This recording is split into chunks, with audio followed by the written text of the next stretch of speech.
அஸ்ஸலாமு அலைக்கும், welcome to my channel. Neelu Amju taste தக்காளி ரசம் எப்படி செய்யலான்னு பார்க்கலாம்.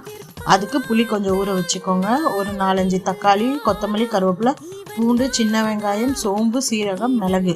ஃபஸ்ட்டு இந்த சோம்பு, சீரகம், மிளகு இதெல்லாம் நல்லா தட்டி தனியாக எடுத்து வச்சுக்கோங்க.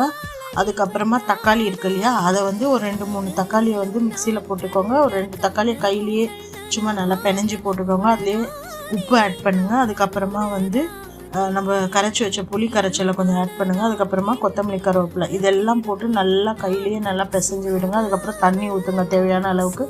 மஞ்சத்தூளும் மிளகாத்தூள் அது ஒரு 1/2 ஸ்பூன் போடுங்க. அப்போ தான் நல்லா டேஸ்ட்டாக இருக்கும் ரசத்துக்கு. ஒரு பேன் எடுத்துக்கோங்க, அதில் ஆயில் ஊற்றுங்க. ஆயில் சூடானதுக்கப்புறமா அதில் கடுகு, பெருங்காயம், காஞ்ச மிளகா, கருவேப்பிலை இதெல்லாம் தாளிச்சிட்டு நம்ம எடுத்து வச்சுருக்கோம் இல்லையா ரசம் மிக்ஸ் பண்ணி, அதை இதில் போடுங்க. ஊற்றிட்டு அது நல்லா மேலே நல்லா நுர மாதிரி வரும். கொஞ்சம் லைட்டாக கொதிச்சுட்டு அந்த டைமில் ஆஃப் பண்ணிவிடுங்க. அவ்வளோதான், சூப்பரான தக்காளி ரசம் ரெடி. நீங்களும் எப்படி இருக்குன்னு சமைச்சிட்டு எனக்கு கமெண்ட் பண்ணுங்கள். பாய்.